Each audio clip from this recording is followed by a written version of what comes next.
I'm Daniel. I'm the head of account-based marketing strategy for Phononic. I'm a career marketer, as I think you guys will see in a moment. I have a passion for technology, creativity, process, and above all, I like to have fun. And I have an education in marketing, economics, and analytics. So if you read the abstract at all for this session, you might have seen me refer to myself as a 5 times B2B marketing installation expert. So what is that? That's basically my career. And so if you look back at what I have been doing over the last 10 or so years, my first job out of school, I worked for a bootstrap startup. It was an interesting job. And I was their first hire, period, other than the guy who had the idea. My second job, I worked for a small business that now has about 500 employees, and I was the first marketing hire. I was also the only other person other than the CEO with a college degree. But my job was to essentially create demand for their company, and it started with a website. I went from that job to work for a Fortune 200 manufacturer where I was the first digital marketing hire at this operating company and the first kind of demand gen hire as well, building it from the ground up. And when I left there, we had about 16 people. Then I moved to a Fortune 500 manufacturer doing similar stuff, but my job was to convert their legacy creative teams and interactive teams and web teams to an actual demand gen integrated marketing team.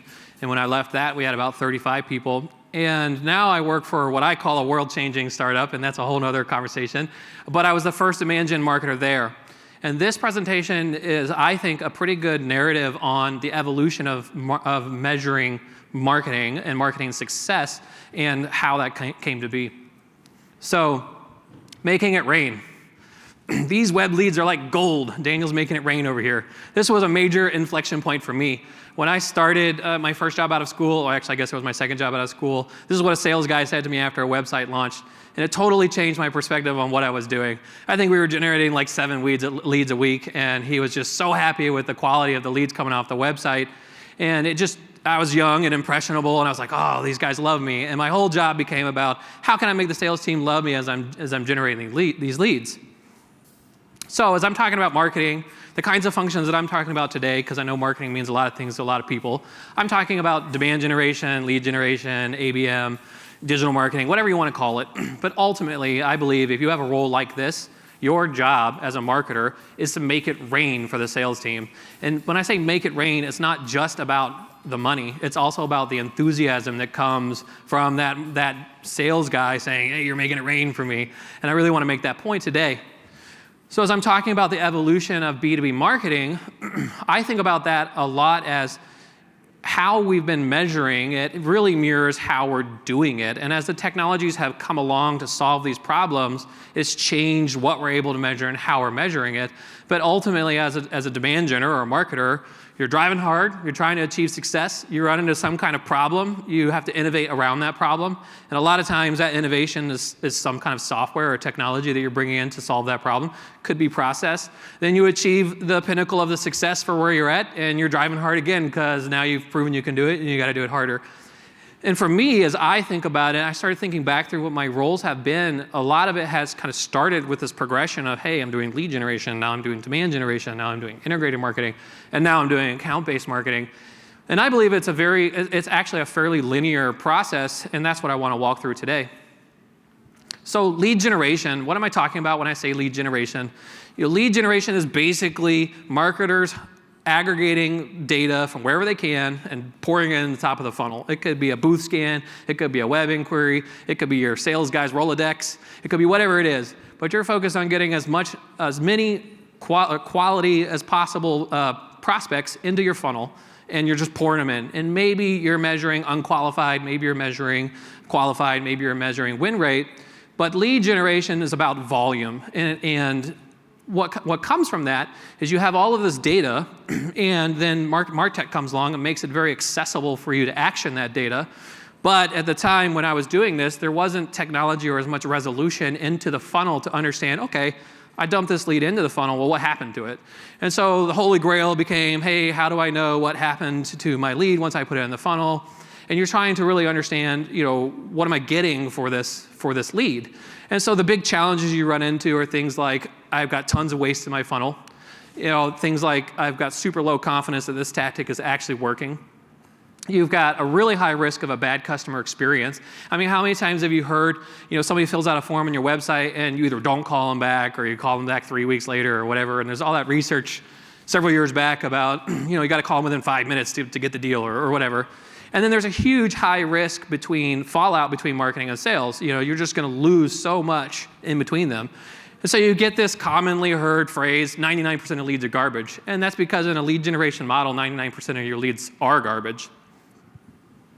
So the big inflection point for me was in 2012.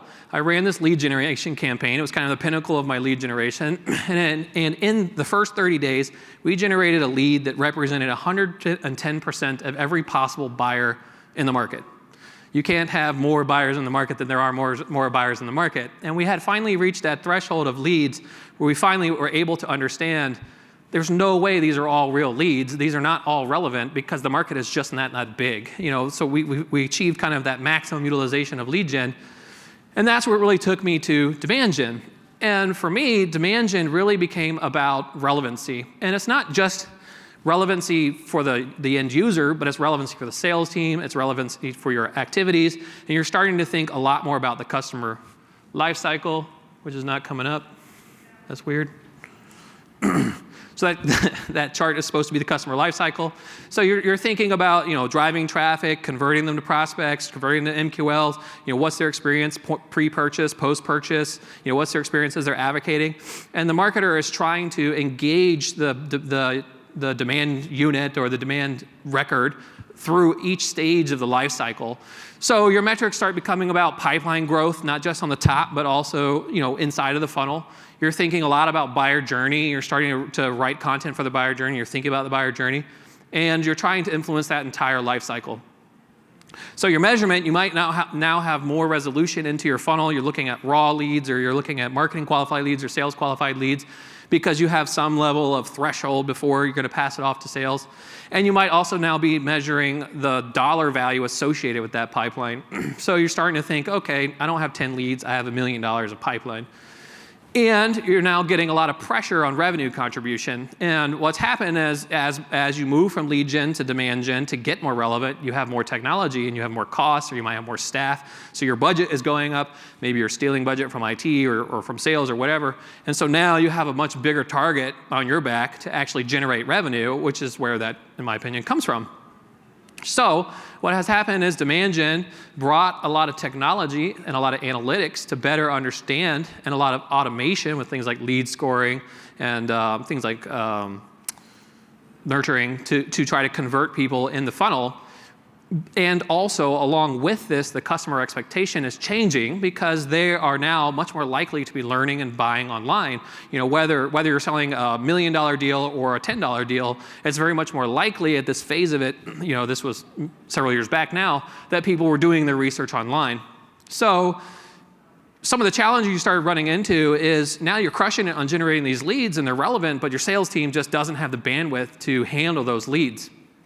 Also, you're crushing your demand gen, but maybe your brand or your social or your customer experience is not delivering that same experience because you're not integrated. So what the customers experience when they're dealing with your demand gen is not necessarily what they're experiencing when they're dealing with their service org or the sales team.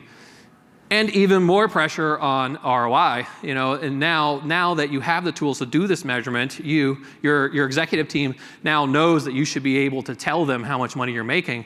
And I think when I think about what commonly is said for people who are at this stage, it's things like trade shows are dead.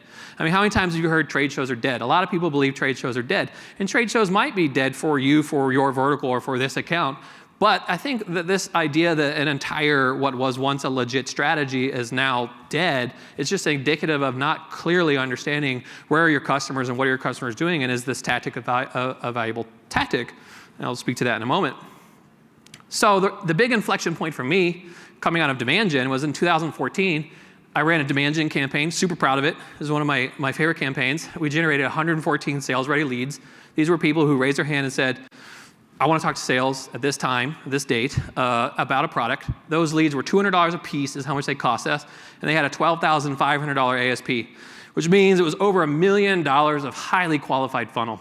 And 0% of them got called back by sales, 0%. And I called my boss, and I called the head of sales, and I got him in the conference room. I can still remember this. I said, Bob, why are we not calling these leads? And he said, they're not my priority. That's great, but they're not my priority. And I just, like, I almost cried over this. I mean, I'm still emotional over how this went because we had killed it. We had spent all this money. We generated all these leads, and they weren't going to call them back. So in comes integrated marketing along this path. And really what has happened with integrated marketing is people are getting really good at using the technology, and they're getting really good at measuring what's happening. And so they're trying to fold other areas of the business or other areas of marketing into what they're doing. And they're trying to meet customers where they are, because customers are more and more and more expecting this experience that's relevant to them. And so you start measuring things like marketing influence and how it's influencing across the funnel and across the whole experience.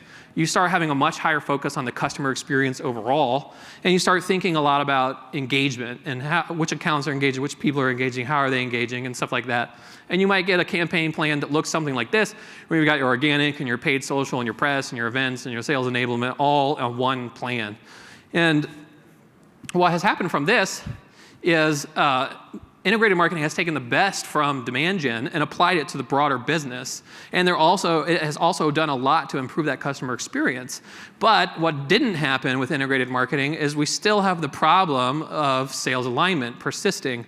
And now that you have so much higher performance and you're so focused on that customer experience, the problem of sales being aligned is kind of gets swept under the rug a little bit. And now you're really much more focused on customer experience. And so I think when you get to this point, your main problem is that sales is not scoped for your volume.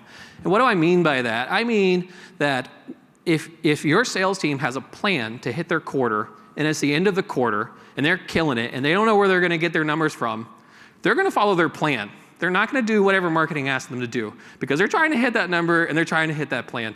And they just may or may not be able to hit your numbers. And also, if you are killing it and delivering a whole bunch of leads, they may not have scoped their team to actually receive all those leads from you. So alongside that, you also now have a much clearer understanding of the cost per acquisition, because you have the technology and you clearly understand what you're doing with it. So you know how much you're spending on all these leads, and that means you know how much you're losing every time they don't get called back. You also have really high infrastructure costs to run all these platforms, and so you need the throughput to justify it. I mean, I think about it like a factory. You just built a factory. That factory can crank out some volume. If you don't have the right throughput on that factory, that cost goes way up per unit that you're cranking out. And so you got to get lots of efficiency out of that. And then I think from the customer's perspective, one of the things that has changed in this progression is people are now super data savvy. People know that you have their data, they know what you can do with it, and they expect you to treat it responsibly. And so some of the abuse that you might have had in the past with data, and maybe you still get, people are much more aware of this now. And there's a lot of research that says people will give you their data if they think you're going to treat it well, but there's a lot more challenge around that data. But I think when you get into this phase, the most common thing that I hear from sales is that this is not my priority. And so a great example of this, or the inflection point, so to speak, for me on this, was in 2018, I ran an integrated marketing campaign, converted 22% of the total addressable market, 22% of every business that we wanted to convert. We had an opportunity in the funnel for that account 90 days into it, an opportunity at 22%. And only 27% of these leads, or these sales accepted leads, these were date, time appointments at a target account that we wanted to convert, and it was an opportunity. We knew they were buying, and only 27% of them got called back. In this case, it's not because the sales guy didn't want to call them back, it's because there was only 2 sales guys, and they just literally could not call them all back. So you still have this fundamental misalignment that's killing your efficiency. So enter account-based marketing. And I kind of broke this into account-based marketing 1.0 and 2.0. And with account-based marketing, you now have the technology. The technology has caught up. You can say exactly what you want, to exactly who you want to say it to, exactly when you want to say it, and an exact count where you want to say it. So it has totally changed the way your budget works. Before, when you might have been spending $15,000 a month on ad spend for pay-per-click, now you can spend $600 a month on ad spend through your ABM display. It's a totally different equation, and still get the leads that you want to get. So your critical metrics are now also thinking not only about pipeline generation, but also about acceleration. How can I get that deal faster? And you're also very focused on eliminating waste from your process and from that technical execution. I'm always looking for, hey, how can I spend less money on this so I can have more money to do that? And your goal is very much about prioritization. And when I say prioritization, I should have put time prioritization here. For me, the most valuable resource has rapidly become time. It's not budget anymore because I actually need less budget to do as well as I was doing before. Don't tell my boss that.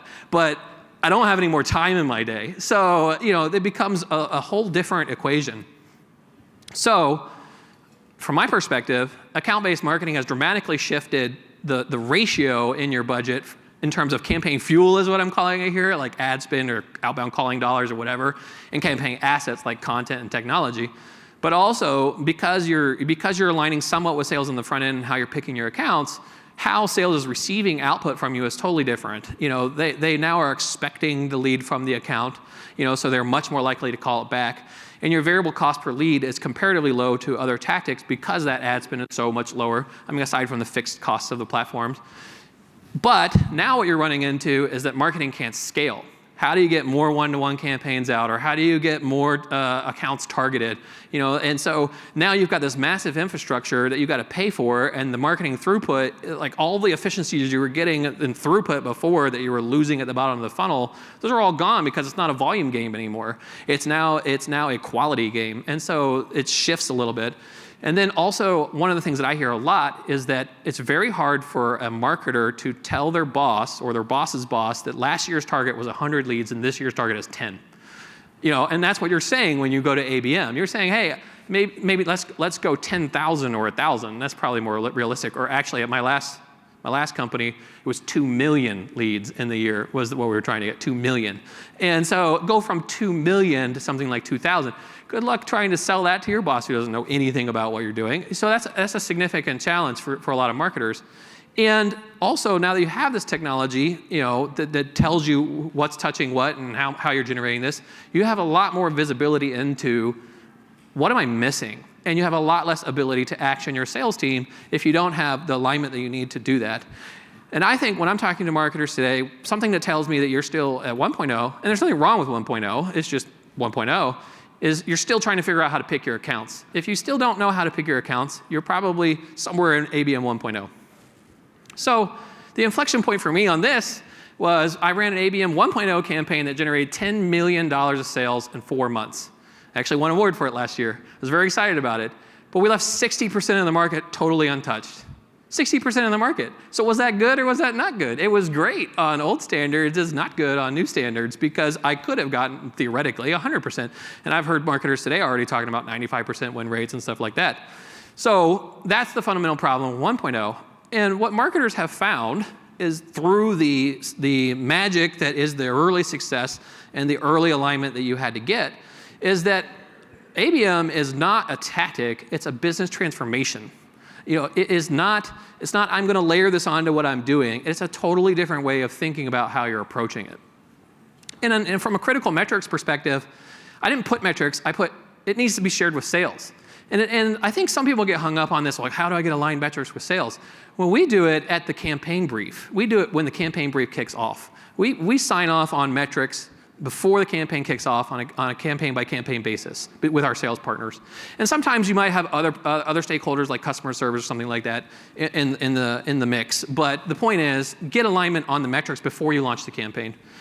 And so, you're very focused on scale because you now have learned from 1.0 that this stuff works, and you're trying to scale that up, and you're very focused on hyper growth because if you could crush it on 1.0, what could you do if you're at 2.0? And I put a Salesforce dashboard up here. This is just like a generic one, mainly because I wanted to make the point that a lot of times it's about having the data, understanding the data, and being able to share the data between the teams. And I do that with Salesforce. So account-based marketing has really become a very cross-functional alignment game. And it's a lot about bringing your partners to the front to get sign-off on things like what tactics are you going to run? What content are you going to build? What's your targeting going to look like? What kind of output are you going to get from this campaign? You should have those questions answered before you launch, because if you don't, you're going to run into efficiency problems later on because of your alignment.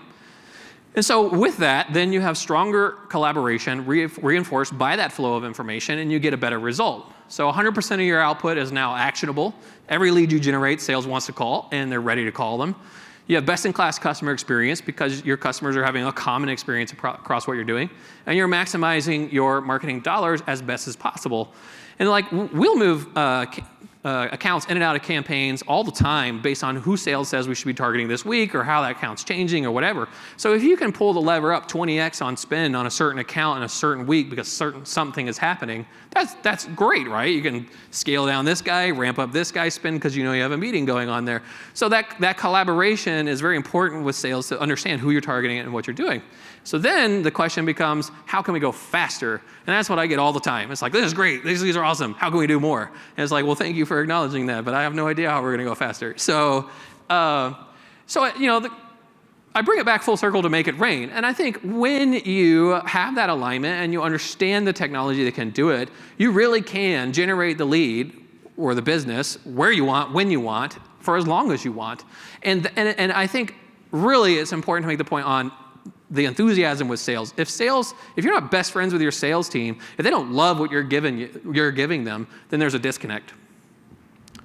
So I didn't want to come here and not talk about marketing technology as well.